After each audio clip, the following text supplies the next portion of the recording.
जनसंख्या घनत्व का विश्व वितरण। विश्व स्तर पर विभिन्न देशों के जनसंख्या घनत्व के तुलनात्मक अध्ययन के लिए सामान्यतः जनसंख्या के अंकगणितीय घनत्व का प्रयोग किया जाता है, क्योंकि सभी देशों के लिए कुल जनसंख्या और कुल क्षेत्रफल संबंधी आंकड़े ही सुगमता से उपलब्ध हो पाते हैं। जनसंख्या वितरण और जनसंख्या घनत्व के वितरण में इतना अधिक साम्य पाया जाता है कि दोनों समानार्थी हो जाते हैं। जहाँ जनसंख्या अधिक होगी वहाँ घनत्व भी स्वाभाविक रूप से अधिक होगा और कम जनसंख्या वाले क्षेत्रों में घनत्व भी कम होता है। जनसंख्या घनत्व के सामान्य तुलनात्मक अध्ययन के लिए विश्व के देशों को 4 भागों में विभाजित किया जाता है। पहला, उच्च घनत्व वाले क्षेत्र जिनका जनसंख्या घनत्व 100 व्यक्ति प्रति वर्ग किलोमीटर से अधिक है। दूसरा, मध्यम घनत्व वाले क्षेत्र जिनका जनसंख्या घनत्व 51 से लेकर 100 व्यक्ति प्रति किलोमीटर है। तीसरा, निम्न घनत्व वाले क्षेत्र जिनका जनसंख्या घनत्व 11 से 50 व्यक्ति प्रति वर्ग किलोमीटर तक है। और चौथा, अति निम्न घनत्व वाले क्षेत्र जिनका घनत्व 11 से कम व्यक्ति प्रति किलोमीटर होता है।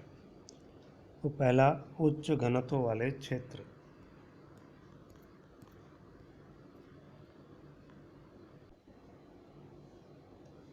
उच्च घनत्व वाले क्षेत्र विश्व के 3 बृहत जनसमूहों दक्षिण एवं पूर्वी एशिया, उत्तरी पश्चिमी यूरोप, उत्तरी पूर्वी अमेरिका में जनसंख्या का घनत्व 100 व्यक्ति प्रति वर्ग किलोमीटर से अधिक है। सघन जनसंख्या वाले एशियाई देशों चीन, जापान, भारत और बांग्लादेश में मानसूनी जलवायु तथा पर्याप्त वर्षा, समतल भूमि, उर्वरा मिट्टी, यातायात तथा सिंचाई की सुविधा आदि की उपलब्धता से इन देशों के मैदानी भागों में जनसंख्या की सघनता बहुत अधिक है। यद्यपि इन देशों का औसत जनसंख्या घनत्व बहुत अधिक नहीं लगता है, क्योंकि इनमें विरल जनसंख्या वाले क्षेत्र भी सम्मिलित है, किंतु इनके कुछ भागों में जनसंख्या का घनत्व 1000 व्यक्ति प्रति वर्ग किलोमीटर से भी अधिक पाया जाता है। चीन का औसत जनसंख्या घनत्व 150 से अधिक है, किंतु इसके पूर्वी तटीय भाग और यांगटी सिक्यांग डेल्टा में जनसंख्या घनत्व 1000 व्यक्ति प्रति वर्ग किलोमीटर से अधिक है। इसी प्रकार भारत का जनसंख्या घनत्व 464 वर्ग किलोमीटर है, किंतु पश्चिमी बंगाल, निचली गंगा घाटी और केरल में यह क्रमशः 900 से अधिक है। उच्च नगरीकृत राज्यों में जनसंख्या का घनत्व बहुत अधिक है। दिल्ली में जनसंख्या का घनत्व लगभग 9500 और चंडीगढ़ में 7000 से 8000 के बीच है। जापान और ताइवान में भी जनसंख्या का घनत्व 300 प्रति वर्ग किलोमीटर से अधिक मिलता है। उत्तरी पश्चिमी यूरोप के देशों में जनसंख्या की सघनता कोयला पेटी में सर्वाधिक है। Great Britain, Germany, Belgium, Netherlands, Poland, Czechoslovakia, Denmark आदि देशों में जनसंख्या का घनत्व 100 व्यक्ति तक भी पाया जाता है। यहाँ जनसंख्या की अधिक सघनता के कारण विस्तृत समतल भूमि और परिवहन के साधनों का पर्याप्त विकास, लोहा आदि औद्योगिक खनिजों तथा कोयला के प्रचुर भंडार की उपलब्धता है। औद्योगिक विकास तथा नगरीकरण, तकनीकी प्रगति तथा उच्च संपन्नता आदि प्रमुख है। इन भागों की अधिकांश जनसंख्या उद्योग, व्यापार, यातायात सेवाओं आदि द्वितीय व तृतीय कार्यों में संलग्न है और आर्थिक दृष्टि से काफ़ी संपन्न है तथा नगरों में निवास करती है। अधिक जनसंख्या घनत्व का तीसरा बड़ा क्षेत्र संयुक्त राज्य अमेरिका का उत्तरी पूर्वी समुद्र तटीय भाग है, जो यूरोप और एशिया के सघन क्षेत्रों की तुलना में काफ़ी छोटा है। इसके अंतर्गत न्यू जर्सी, मैसाचुसेट्स और रोड आइलैंड्स प्रांतों में जनसंख्या का घनत्व लगभग 300 व्यक्ति प्रति वर्ग किलोमीटर तक पाया जाता है। यहाँ जनसंख्या की सघनता का मुख्य कारण औद्योगिक तथा व्यापारिक विकास है। संयुक्त राज्य अमेरिका में जनसंख्या की सर्वाधिक सघनता औद्योगिक पेटी में तथा समुद्र तटीय भागों में मिलती है। मध्यम घनत्व वाले क्षेत्र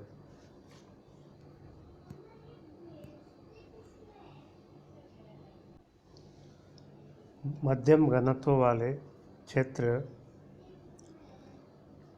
इन क्षेत्रों के अंतर्गत जनसंख्या का घनत्व 50 से 100 व्यक्ति प्रति वर्ग किलोमीटर के मध्य पाया जाता है। दक्षिण एशिया तथा पूर्वी एशिया के अधिक सघनता वाले देशों के मध्य में स्थित दक्षिण पूर्वी एशिया के देशों म्यांमार, लाओस, कंपूचिया, मलेशिया आदि में जनसंख्या घनत्व सामान्यतः 50 और 100 के बीच पाया जाता है। दक्षिण पश्चिमी एशिया में टर्की, ईरान, इराक आदि देश इसी श्रेणी में आते हैं। दक्षिणी और पूर्वी देश भी मध्यम घनत्व वाले क्षेत्रों की श्रेणी में आते हैं। ऑस्ट्रिया, स्पेन, यूनान, यूगोस्लाविया, यूक्रेन, यूरोपीय रूस के पश्चिमी भाग में जनसंख्या का घनत्व 50 व्यक्ति प्रति वर्ग किलोमीटर से ऊपर पाया जाता है। संयुक्त राज्य अमेरिका में अपलेशियन पर्वत के पश्चिम में 100 डिग्री पश्चिमी देशांतर तक मध्यम जनसंख्या वाले क्षेत्र का विस्तार है, जो मुख्यतः कृषि क्षेत्र है। कपास पेटी, मक्का पेटी और गेहूं पेटी इसी भाग में स्थित है। दक्षिणी अमेरिका में पूर्वी ब्राज़ील और चिली के समुद्र तटीय भागों तथा अफ्रीका में मिस्र, गाना, मोरक्को आदि देशों और दक्षिण पूर्वी ऑस्ट्रेलिया के तटीय भाग में जनसंख्या का घनत्व 50 व्यक्ति प्रति वर्ग किलोमीटर से अधिक है।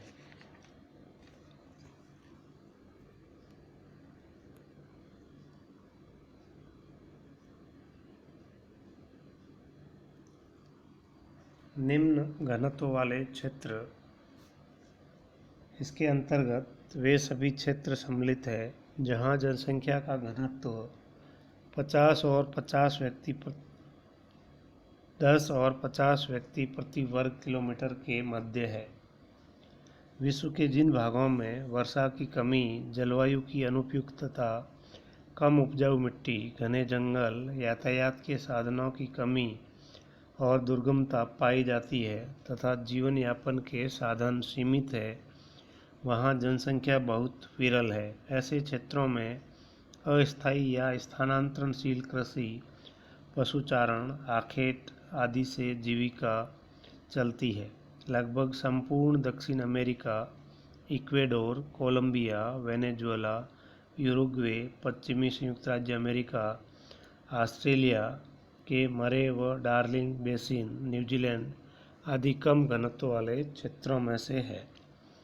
अति निम्न घनत्व वाले क्षेत्र संपूर्ण विश्व का लगभग 2/3 भाग इस श्रेणी में आता है, जो प्रतिकूल प्राकृतिक दशाओं के कारण लगभग जन रिक्त है।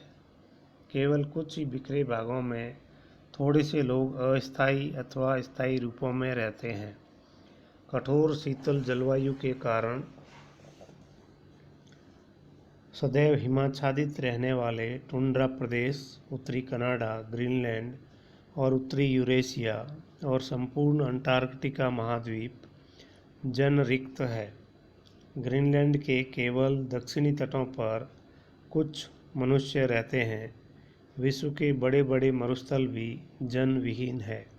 अफ्रीका में सहारा और कालाहारी मरुस्थल, एशिया में अरब तथा थार के मरुस्थल निर्जन प्राय है और केवल कहीं कहीं जहाँ जलाशय मिलते हैं वहाँ मरुद्यानों में ही कुछ जनसंख्या पाई जाती है, जिनका निवास प्राय अस्थायी प्रकृति का होता है। भूमध्य रेखीय उष्णार्द्र वनों वाले क्षेत्र जैसे Congo basin Africa, Amazon basin दक्षिण अमेरिका भी लगभग जनरिक्त है। ऊंचे तथा दुर्गम पर्वतीय भाग भी निर्जन है। हिमालय तथा आल्प्स आदि ऊंचे पर्वत इसी श्रेणी में आते हैं। उपरोक्त जनरिक्त प्रदेशों में जहाँ कहीं भी बहुमूल्य खनिज भंडार पाए जाते हैं, उनकी खुदाई के लिए वहाँ बस्ती का निर्माण होता है। पश्चिमी ऑस्ट्रेलिया के विशाल मरुस्थल में कालगुरली और कुलगार्डी नामक स्वर्ण खदानों के पास खनन नगरों का विकास हुआ है, जिनके निवासियों के लिए भोजन, जल तथा अन्य आवश्यक वस्तुएं कई 100 किलोमीटर दूर से पहुंचाई जाती है। इसी प्रकार अलास्का में भी कुछ स्वर्ण खदानें हैं, जहां छोटी छोटी बस्तियां बसी हुई है।